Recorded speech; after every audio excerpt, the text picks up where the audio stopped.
প্রায় প্রতিদিনই তো ফুটবলের নানা রকম স্বপ্ন, সম্ভাবনা এবং সমস্যা নিয়ে কথা বলি। আজ একটা একেবারে মেইন বিষয়, আসল বিষয় নিয়ে কথা বলতে চাই, আশা করি শুনবেন।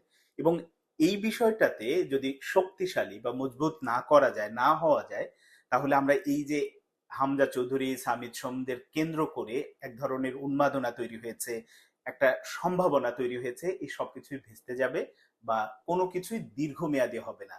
মানে এই সাময়িক উত্তেজনা নিয়ে আমরা পড়ে থাকবো, তারপরে যা হওয়ার সে আগের অবস্থানে চলে যাবে। সেটা কি? সেটা হচ্ছে যে আর কিছুই না, শুধুমাত্র টাকা। আপনি আমি যদি আর্থিকভাবে আসলে শক্তিশালী না হই, আমার আপনার পকেটে যদি টাকা না থাকে, কেউই কিন্তু মূল্যায়ন করে না। এবং বাংলাদেশ ফুটবলের ক্ষেত্রেও সেই একই অবস্থা। বাংলাদেশ ফুটবল একটা সময় খুব জৌলসপূর্ণ ছিল, খুবই জনপ্রিয় ছিল, সেখান থেকে ভাটা পড়েছে, নিচের দিকে গেছে শুধুমাত্র আর্থিক সংকটের কারণে। নিজেরা পরিকল্পনা বাস্তবায়ন করতে পারেনি, এবং এই যে আর্থিক সংকটটা তৈরি হয়েছে, যে পরিস্থিতিতে গেছে, এর জন্য মূল দায়ীটা তো আসলে কর্মকর্তারা, তাদের পরিকল্পনা ছিল না জন্যই ফুটবলের এই অবস্থাটা হয়েছে। কিন্তু এই অবস্থা থেকে উত্তরণের একটা সুযোগ এসেছে, যেটাকে কাজে লাগিয়ে হয়তো রাতারাতি হবে না, 1 মাস বা 1 বছরের মধ্যে হবে না, কিন্তু এটার এই যে ঊর্ধ্বমুখী গ্রাফটা বা উপরের দিকে যাওয়ার যে পথটা, সেটা কিন্তু তৈরি হয়েছে। সেটা তৈরি করে দিয়েছেন আমাদের এই যে হামজা চৌধুরী বলি, বা রিসেন্ট সামিট সংযোগ হচ্ছে, কিউবা মিচেল যদি আসে, সবকিছু মিলে জাতীয় দল যদি সাফল্য পায়, জাতীয় দল নিয়ে যে হাইপটা তৈরি হয়, তখন কিন্তু আলটিমেটলি পৃষ্ঠপোষকরা আসতে শুরু করে, টাকা আসতে শুরু করে। এবং এই যে টাকা আসার যে ব্যাপারটা, মানে হামজা চৌধুরী, সামিদ সুমরা তো নিজে হাতে টাকা নিয়ে আসবে না। এই ফুটবলটাকে বিক্রি করতে জানতে হয়। ফুটবল এখন শুধু খেলা না, সারা দুনিয়া ব্যাপী এটা একটা বাণিজ্য, এবং সেই মাপের বাণিজ্য। তো সেই বাণিজ্যের পথে কি আসলে ফুটবল ফেডারেশন পা বাড়াচ্ছে, বাড়িয়েছে? আমার কাছে এখন পর্যন্ত না।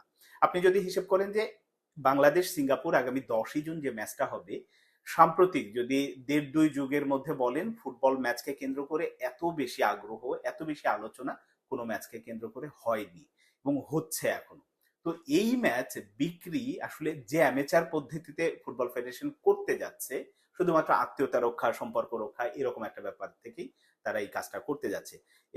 রিসেন্ট বোধহয় 2-1 দিনের মধ্যে ফুটবল ফেডারেশনে একটা বিজ্ঞপ্তি দিয়েছে, টেন্ডার বিজ্ঞপ্তি, যে এই ম্যাচের প্রোডাকশন কারা করতে চায়, এরকম একটা আনুষ্ঠানিকতা শুধুমাত্র। আমি যতদূর জানি যে এটা আসলে টি স্পোর্টসকে আগেই দেয়া হয়েছে, এটা শুধুমাত্র আনুষ্ঠানিকতা রক্ষা, বা ওই যে পরে যাতে কথা না ওঠে যে টেন্ডার দিয়েছিলেন কিনা, এইরকম ব্যাপারটা ঢাকার জন্য এটা করা হয়েছে, এটা দিয়ে দেওয়া হয়েছে। কিন্তু আমার প্রশ্ন, ফুটবল ফেডারেশন এই ম্যাচ থেকে কতটা লাভ হবে? তাদের কাছে আসলে কি ওই আগের সম্পর্কের ভিত্তিতেই বিক্রি করা হচ্ছে ম্যাচটা? এই পয়েন্টটাতে যদি ফুটবল ফেডারেশনের কর্মকর্তারা মাথা না ঘামান, নাক না গলান বা কাজ না করেন, তাহলে বোঝা যাবে তারা শুধু এই উন্মাদনাটাকে নিজেদের ইমেজ বিল্ড আপের জন্য কাজে লাগাচ্ছেন। আপনি এখান থেকে অবশ্যই বাংলাদেশের ফুটবল আর্থিকভাবে লাভবান হতেই হবে, এবং যে পথে যেভাবে তারা টেন্ডারটা দিয়েছে, এটাও একটা অ্যামেচার পদ্ধতিতে। কারণ আপনি একটা ম্যাচ, ম্যাচ বাই ম্যাচ কখনো যাওয়া যাবে না। আপনি জানেনই এফসি এশিয়ান কাপের এতগুলো ম্যাচ আছে, আমার সামনে হোম ম্যাচ এতগুলো আছে। তো আমি এই ম্যাচগুলো আমরা একটা প্যাকেজ আকারে বিক্রি করতে পারি কিনা, আমি বিক্রি করব টি স্পোর্টস এর কাছে, সেটা আমি বলতে ফুটবল ফেডারেশন বিক্রি করবে, সেটা টি স্পোর্টস হোক, অন্য একটা বাইরের অর্গানাইজেশন হোক, মানে টিভি প্রতিষ্ঠান হোক বা প্রোডাকশন হাউস হোক, তাদের কাছে বিক্রি করবে। তারা কার কাছে বিক্রি করলো না করলো এটা দেখার ব্যাপার না, তারা আর্থিকভাবে লাভ, মানে তাদের ব্যবসাটা তারা দেখবে সেটা। কিন্তু ফুটবল ফেডারেশন সেই আগের জায়গাতেই শুধুমাত্র পানির দরেই দিয়ে দিচ্ছে, নাকি এখানে দর কষাকষি হচ্ছে, তাদের কাছ থেকে বেশি অঙ্কের টাকা পাবে? আমার প্রশ্নের জায়গাটা ওই জায়গায়। এবং ফুটবল ফেডারেশন যে ওই পথে পা বাড়ায় না বা হাঁটছে না, তার প্রমাণ কিন্তু তারা আগেও দিয়েছে। আমরা ওই যে এর আগেও আমি অনেকবারই বলেছি, সেই শুরু থেকেই বলছি যে কিট স্পন্সর হিসেবে দৌড়ের সাথে যখন চুক্তি হলো, এটাকে একটা মানে অস্বাভাবিক, অসংলগ্ন চুক্তি, যেটা একটা প্রতিষ্ঠান যদি লাভবান না হয় তাহলে ওই চুক্তি হয় না। অথচ তাদেরকে কি বলবো, আত্মীয়তা সম্পর্ক রক্ষার জন্য বা কাউকে প্রমোট করার জন্য এই চুক্তিটা করা হয়েছে, অথচ এখান থেকেও ফুটবল ফেডারেশন লাভবান হতে পারতো, কিন্তু সেটা তারা করেনি। ফলে এই ফুটবল ফেডারেশনের এই কমিটিকে নিয়ে সন্দেহটা হওয়াটাই স্বাভাবিক। কিন্তু আবার যোগ্য মানুষ আছে, ফাহাদ করিম সাহেবের প্রশংসা করতে হয়, তিনি এই সেক্টরের একজন অভিজ্ঞ পার্সন।